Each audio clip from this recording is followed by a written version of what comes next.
boa tarde, a graça e a paz. Vamos para mais um Meio-Dia com a Dani, toda sexta-feira, pontualmente ao meio-dia, aqui nesse canal. Nós falamos sobre algo vindo do trono de Deus e através da sua palavra, amém? E o tema da live de hoje é o poder da gratidão.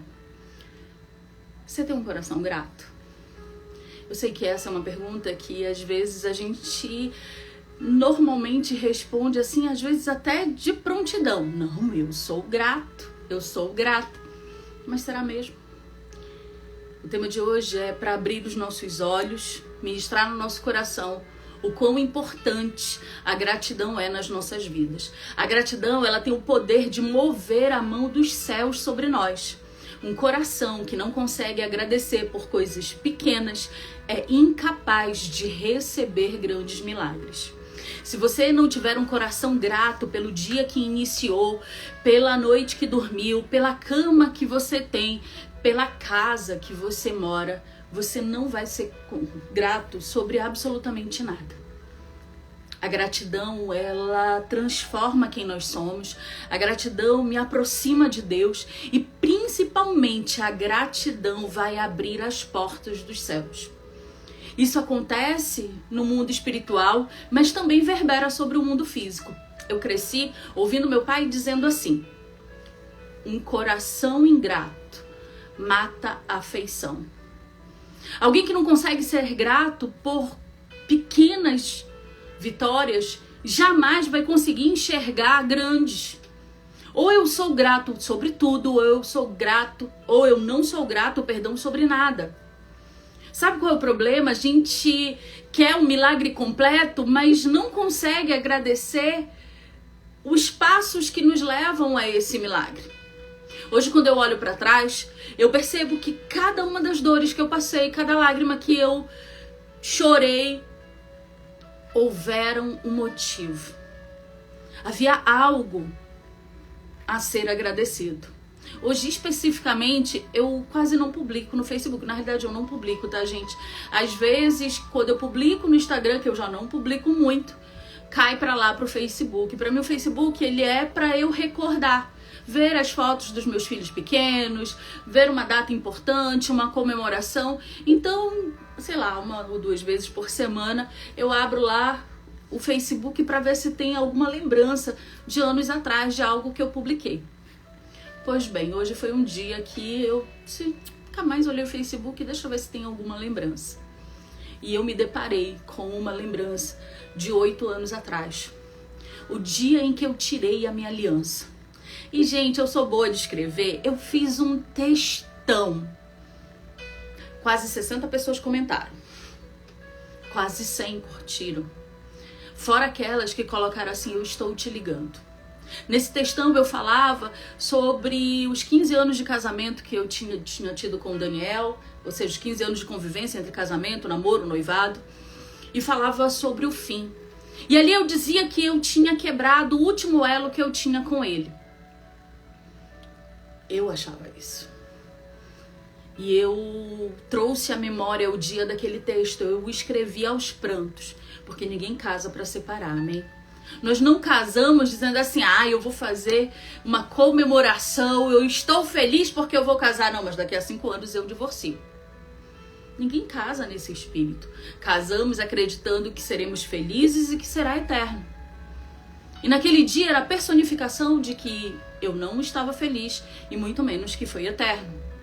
Mas hoje, 8 anos depois, quando eu revejo essa publicação, sabe o que eu senti? A gratidão. Se eu não tivesse passado por tudo isso, eu não estaria aqui agora.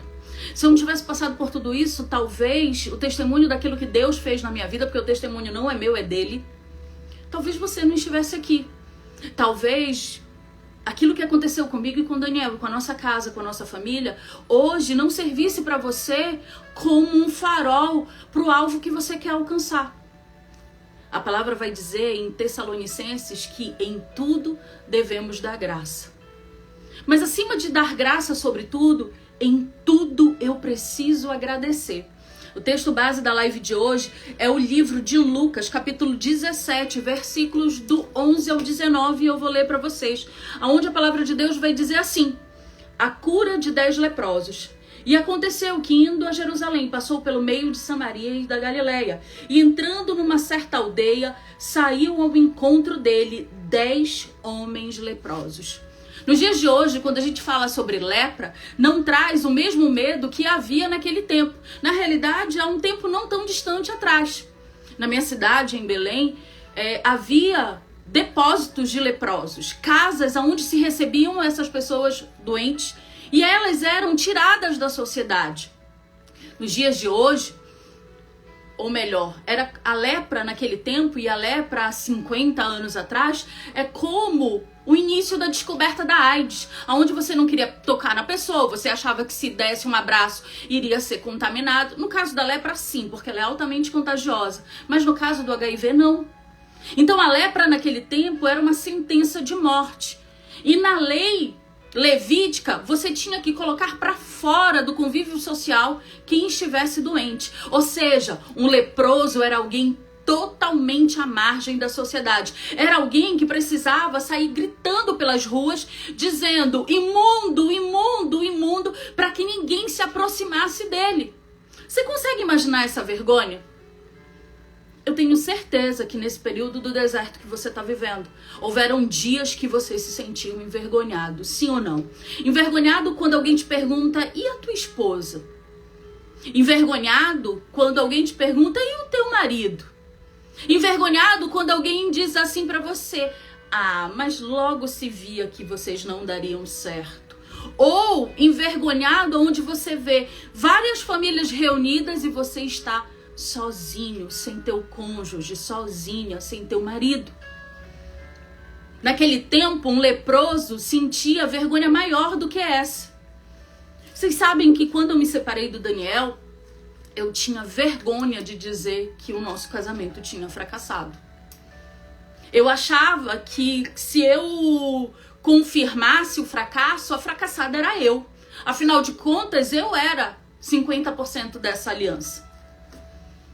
Um leproso precisava gritar para todo mundo que ele era um imundo. E esse texto de Lucas vai dizer, no versículo 13, que eles levantaram a voz, ou seja, eles gritaram dizendo, Jesus, mestre, tem misericórdia de nós. Aqueles homens não podiam nem se aproximar do Senhor. Eles eram impedidos de estar perto.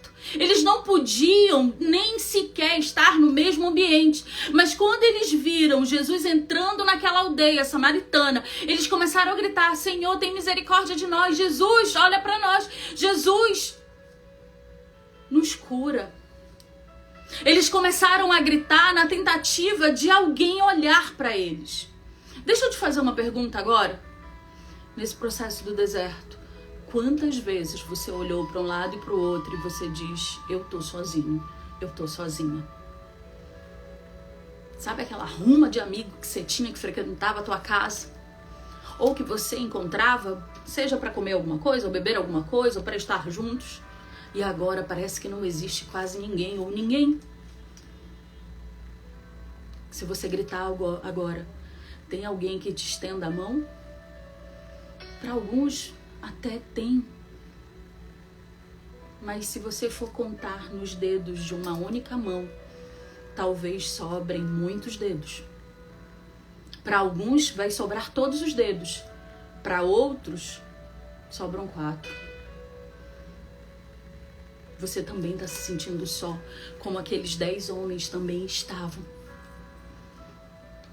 Não tem ninguém que te estenda a mão e diga, você não é um leproso, ou eu declaro a tua cura.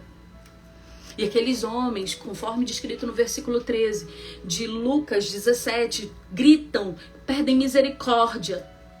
Mas no versículo seguinte, no versículo 14 de Lucas 17, a palavra vai dizer, e ele, vendo, disse, ide e mostrai aos sacerdotes. Talvez, se você não tenha conhecimento da palavra, você fique até se perguntando, os homens estavam gritando, querendo cura, e Jesus olha para eles, Jesus os ouve e diz, vai buscar o sacerdote.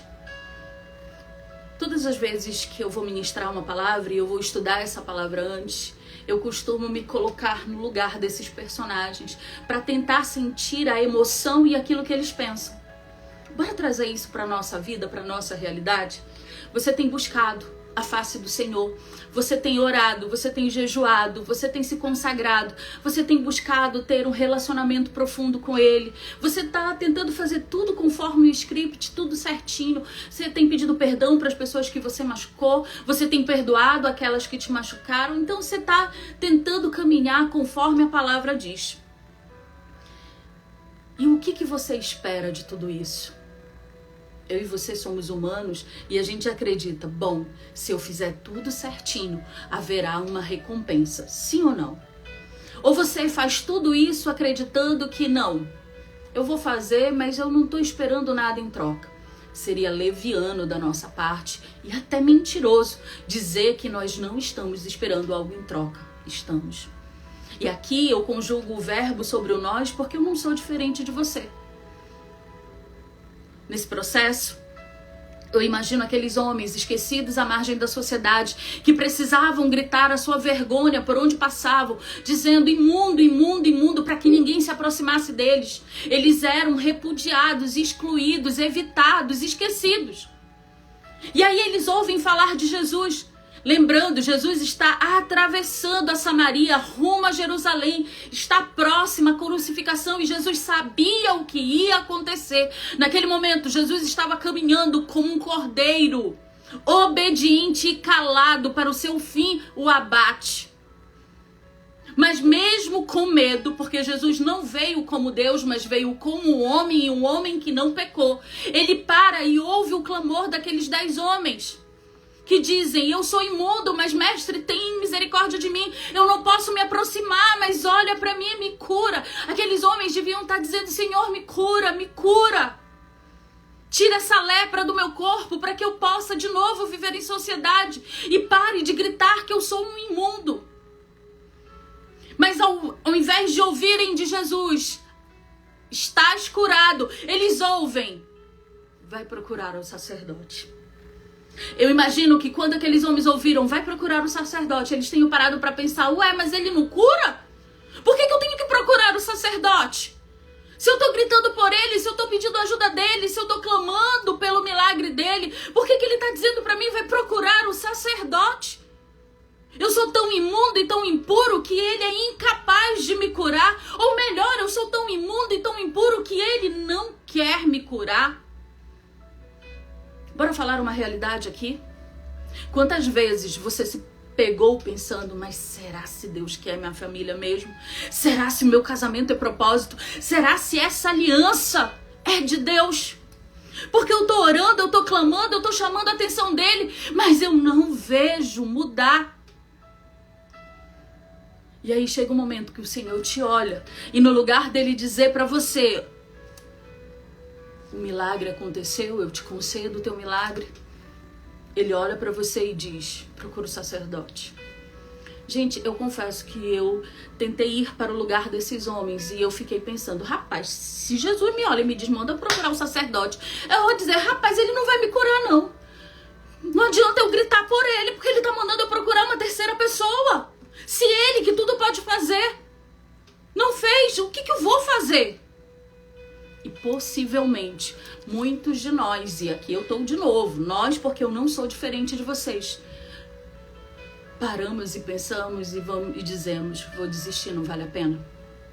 Eu imagino que ao ouvirem a resposta de Jesus, aqueles homens, ou algum deles, ou todos eles, tenham parado e pensado, não tem solução. Nem ele pode resolver o nosso problema. Nem ele. A gente precisa entender que há um contexto social e levítico, uma lei levítica, onde eles eram apartados da sociedade e aonde era o sacerdote quem dizia quem estava doente ou quem estava curado. Os caminhos de Deus são tão diferentes dos nossos. Aqueles homens estavam esperando ouvir de Jesus, vai, vocês estão curados. Mas no lugar de eu curo vocês, o milagre aconteceu, o que eles ouvem é, procurem o sacerdote. Aqueles homens Possivelmente saíram decepcionados, mas obedeceram. Para todo milagre há uma condicional. Para todo extraordinário de Deus há uma condicional. E se há duas condicionais que são imutáveis, em qualquer que seja a circunstância, essas condicionais são fé e perseverança. Não há milagre, não há transformação, não há extraordinário se não vivermos essas duas condicionais, fé e perseverança. Aqueles homens ouvem Jesus dizendo: procurem o sacerdote. E aí no versículo seguinte, a palavra vai dizer que eles caminham, e já no caminho, eu vou ler o versículo 14. E ele, vendo, disse: ide, mostrai-vos ao sacerdote. E aconteceu que, indo eles, ou seja, aqueles homens precisaram acreditar e perseverar, mesmo que o Senhor não tenha dito, estão curados. Ficaram limpos. O milagre não aconteceu assim. O milagre aconteceu à medida que eles caminhavam até o sacerdote. À medida em que eles obedeciam aquilo que Jesus havia dito. Eles possivelmente saíram frustrados, dizendo: ok, eu vou fazer o que ele está me mandando, mas a minha cura não aconteceu. Aqueles homens não ficaram curados no momento em que falaram com Jesus e Jesus os respondeu. Aqueles homens ficaram curados no momento em que obedeceram e caminharam até o sacerdote. Mas aí hoje eu quero te fazer uma pergunta. Se isso acontecesse com você, você está orando, você está jejuando, você está buscando, você está clamando, você está adorando. Mas o que você deseja ouvir é: acabou o deserto, a tua família foi restaurada, a tua aliança está refeita, eu sou a rocha que segura vocês. Mas no lugar disso, o Senhor te olha e diz assim: caminha, continua caminhando, continua caminhando. Que possivelmente você ia sentir? Qual seria a tua reação? A tua reação seria de: bom, só dele ter me ouvido e ter percebido que eu estou aqui, eu vou ser grato e agradecer. Ou eu vou murmurar e dizer: não tem mais solução, não tem jeito, Deus me odeia, tá magoado comigo, me rejeita. Nem ele pode resolver o meu problema. Porque eu falei com ele, ele me ouviu, mas ainda assim ele me mandou caminhar mais um pouco.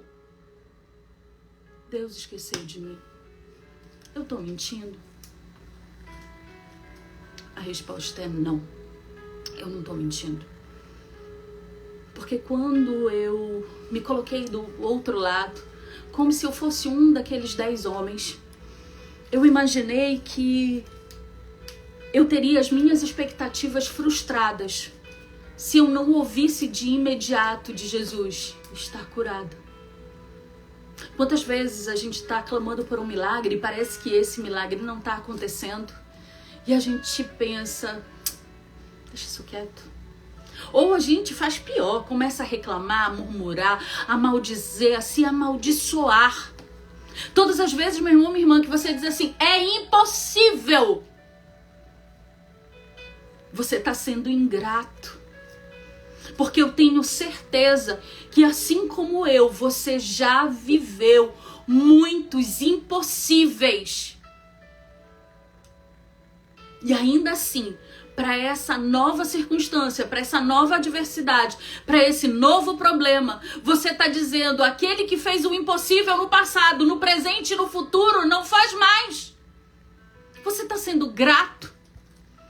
Ou você está se esquecendo de tudo aquilo que Deus já fez na tua vida até o dia de hoje? Sabe aquele emprego que você tanto orou e ele abriu a porta? Sabe aquele filho que você tanto intercedeu e ele te deu como herança? Sabe aquela casa que você não podia comprar e, como num milagre sobrenatural, o Senhor abriu as portas e você conseguiu adquirir? Sabe aquela doença que os médicos disseram que não tinha mais jeito, que era só para esperar, e de uma maneira milagrosa foi curada. Eu e você já vivemos milagres até aqui, muitos, incontáveis. Mas por que a gente deixa o nosso coração endurecer e esquecemos? Sabe aquela pessoa que você nem esperava, que te estendeu a mão, ou aquela porta que se abriu que você nem sabe como ela se abriu? Tudo isso foram impossíveis que você viveu. Se eu fosse relatar tantos impossíveis que eu já vivi, talvez a gente precisasse de muitos dias até que eu terminasse. Mas por que eu esqueço dos impossíveis que eu vivi no passado? E acredito que no presente e no futuro Deus não tem mais poder para realizar impossíveis na minha vida. A restauração da tua família é um impossível. Mas eu e você não sabemos resolver impossíveis. Quem resolve impossíveis é o Senhor. Você já se colocou no lugar de Deus e pensou que todas as vezes que você foi ingrato, como você se sentiria se fosse o Senhor?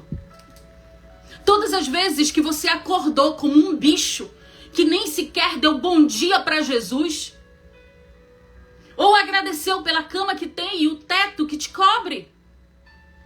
Quantas vezes você foi trabalhar dizendo que droga de trabalho? Eu odeio esse emprego, eu odeio esse ambiente. Esquecendo que quando essa porta se abriu, você colocou o teu joelho no chão e disse: Senhor, por favor, me dá essa oportunidade e eu te prometo que eu serei eternamente grato. Isso vale para o trabalho, isso vale para a tua família, isso vale para qualquer coisa. A ingratidão mata a afeição. E ainda lendo esse texto de Lucas 17, a partir do versículo 11 até o versículo 19, quando chega no versículo 15, a palavra de Deus vai dizer: e um deles, vendo que estava são, voltou. Um daqueles homens, enquanto percorria o caminho até o sacerdote, ou seja, até Jerusalém, e eles estavam no meio do caminho, ele percebe, ele olha para si, não vê mais a lepra, e ele diz: eu vou voltar para agradecer. Eram 10. Só um volta. Sendo bem sincera, e não precisa responder para mim, isso é você e o Espírito Santo, porque o Espírito Santo também ministrou na minha vida. Você estaria entre os 9? Ou seria aquele único que ia voltar para agradecer? Não adianta a gente tentar colocar uma medalha em nós e dizer: eu sou uma pessoa grata. É mentira. Talvez quase todos aqui estariam entre os 9 que não voltaram para agradecer. É fácil a gente julgar a situação quando a gente conhece o fim da história e quando a gente cria um padrão moral sobre isso. Mas no teu dia a dia, quem você é, na tua realidade, você é uma pessoa grata? Ser grato é agradecer por todo e qualquer milagre que aconteça na minha vida, seja ele pequeno, médio, grande, excepcional ou extraordinário, ou até mediano. Você é grato.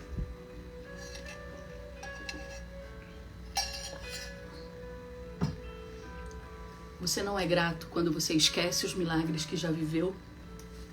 Você não é grato quando você começa a murmurar. Você não é grato quando, nesse horário, na hora do almoço, você se senta, seja sobre a mesa do trabalho, no refeitório ou até em casa. Você começa a se alimentar e sequer agradece o prato de comida que está na tua frente. Você não é grato quando à noite chega em casa e vai jantar ou lanchar ou tomar uma sopa, não importa, e não agradece de novo esse alimento. Você não é grato quando você toma um banho. No meu caso, gente, eu gosto de água gelada, tá? Mas quem gostar de uma aguinha quente, quando você tem um chuveiro para te molhar e te lavar e você não consegue agradecer. Você consegue à noite, antes de dormir, no quarto dos teus filhos, olhar para eles e dizer: Senhor, muito obrigado pelos filhos que tu me deste. Você consegue olhar para o lado da tua cama, aonde o teu cônjuge ou está dormindo ou deveria estar, mas nesse momento está capturado pelo inferno? E ainda que ele não esteja, você olhar para o lado da cama ao teu lado e dizer assim: muito obrigado pela pessoa pela qual eu sou aliançado. Daniel, não tá valendo que o gato enterra, mas continua agradecendo porque tu que casou com ele ou com ela. Agradece para que se torne uma pessoa boa e deixe de ser essa pessoa que é moldada pelo mundo. Continuando a leitura do texto, versículo 16. E caiu aos pés do Senhor com o rosto em terra e deu-lhe graças. E esse era um samaritano.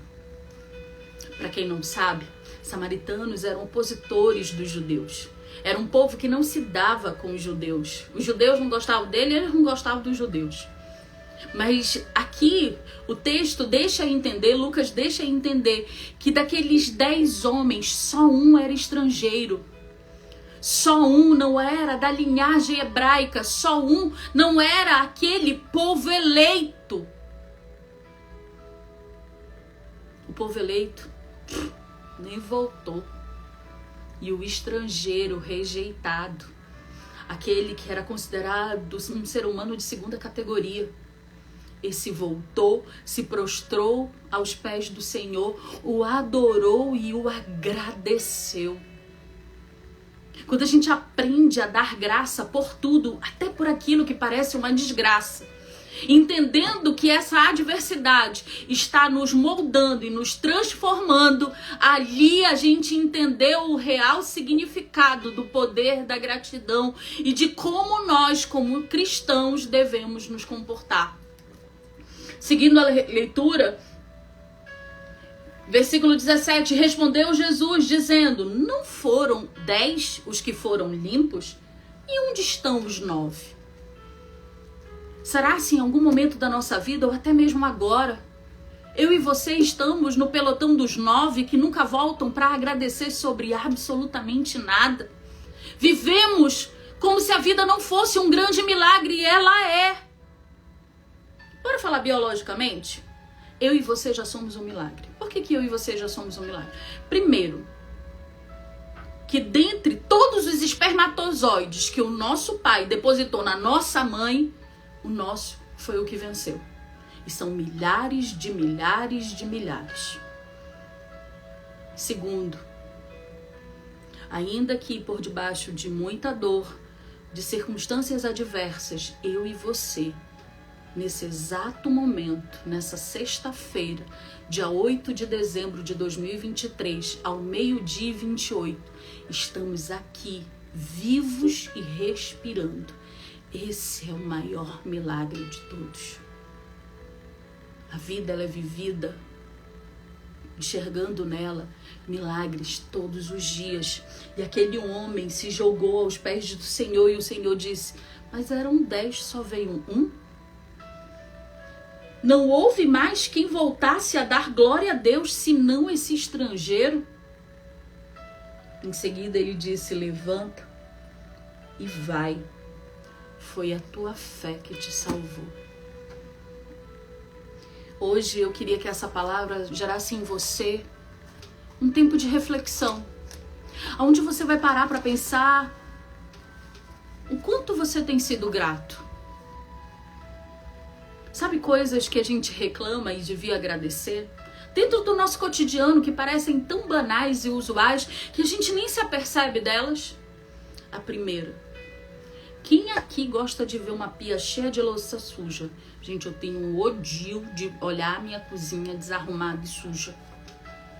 Mas no lugar da gente dizer: essa cozinha tá imunda, não encheram as garrafas de água, a louça que tá suja. Primeira coisa, agradeça você ter uma cozinha. Não tô dizendo que é pra cozinha tá o rendezvous, não, tá? Casa bagunçada é cheia de demônio. A vida da gente precisa ser organizada e limpa. Demônios habitam em lugares sujos e desarrumados. Mas no lugar de você estar gritando porque a louça tá suja, por que você não agradece que você tem uma cozinha, uma pia e louças? E filhos que bagunçam e sujam? No lugar de você dizer que está cansado, por que você não agradece? Porque o Senhor te dá atividades para fazer. Seja no trabalho, seja na escola, seja em casa. No lugar de dizer esse marido que é um traste, por que você não agradece dizendo é um homem de Deus? Mas não é não, não é nada, é sim. Profetize que se tornará. No lugar de dizer maldita foi a hora que eu conheci essa mulher, por que você não diz bendita foi a hora que tu me apresentou, Senhor, a minha esposa? Ainda que ela esteja nesse momento perdida no mundo, tu já a resgatou e ela será um testemunho vivo na tua casa. Por que no lugar de reclamar primeiro, a gente não agradece primeiro? Deixa eu te dar uma sugestão. Se for para abrir a boca, para reclamar e não para agradecer, costura a língua na boca e não fala. Ou então pega umas bolachas de água e sal, creme cracker, põe umas 4 na boca, em seguida uma água, faz um concreto lá ali dentro, tu não consegues falar, é melhor que tu fique engasgado com o biscoito e a água do que tá falando aquilo que não te edifica e só amaldiçoa a tua vida. Eu falo de uma maneira brincalhona, dando uns exemplos absurdos, mas é real, gente. Eu tenho vivido momentos onde eu estou sendo trabalhada por Deus sobre descansar e confiar. Até um certo tempo atrás na minha vida, eu não sabia fazer essas duas coisas. E todas as vezes que Deus me colocava na prova do descansar e do confiar, eu ficava doida, eu reclamava, eu dizia que a minha vida era infernal, que aquilo não ia dar certo. Por quê? Porque eu queria ter o controle de tudo. Tem um ano. Se eu puder resumir o ano de 2023, eu vou resumi-lo como descanso e confiança. Nesse um ano, o Senhor tem demonstrado para mim que Ele opera sinais, prodígios e maravilhas, e aquilo que eu pensei é tão menor do que aquilo que Ele projetou. Tem dias que eu digo, pronto, acabou, não tem mais jeito. E aí o Senhor olha pra mim e disse assim, não tem pra tu, mas pra mim tem.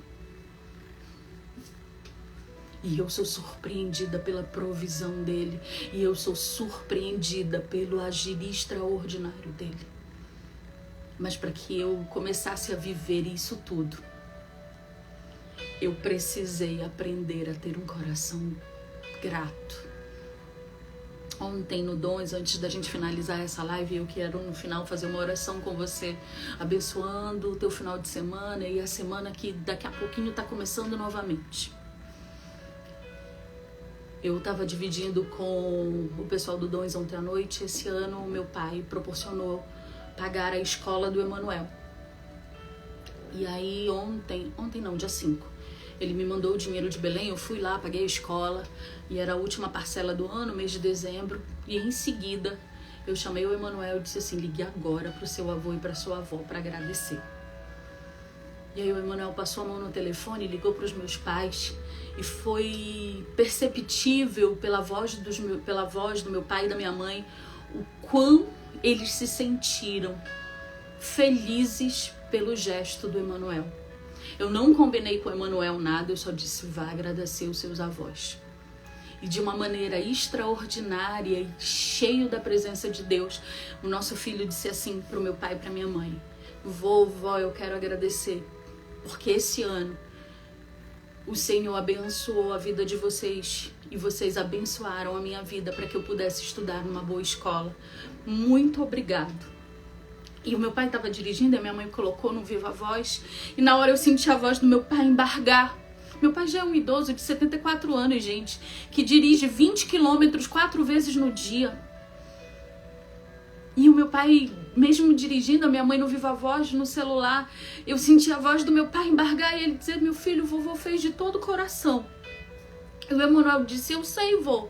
Eu sei que vocês fizeram de todo o coração, mas se não fosse a generosidade de vocês, eu não teria a oportunidade de estudar numa boa escola. E eu quero honrar a vida de vocês. Ser grato é viver o princípio da honra. Honre tudo aquilo que Deus está te entregando, mesmo que agora você até não ache que seja algo bom. Olhe para os céus e diga: Senhor, muito obrigado, porque através dessa situação adversa, eu sei que tu estás fazendo algo novo na minha vida. Se você aprender a ser grato em tudo, o Senhor vai abrir as comportas dos céus em teu favor.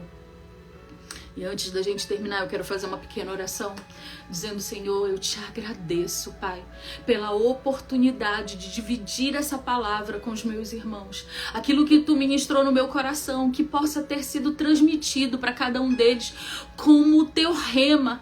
E que nesse momento, Pai, essa oração possa subir aos céus como incenso agradável e suave diante do teu altar.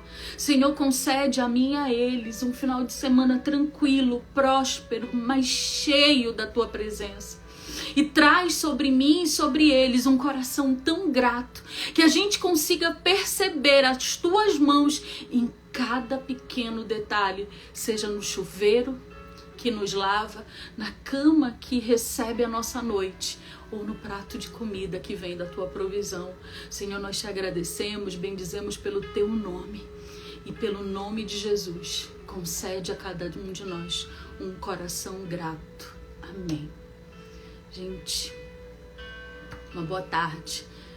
Fiquem com Deus. Amanhã à noite tem dons, amém? Vejo vocês e qualquer hora eu passo por aqui. Um beijo.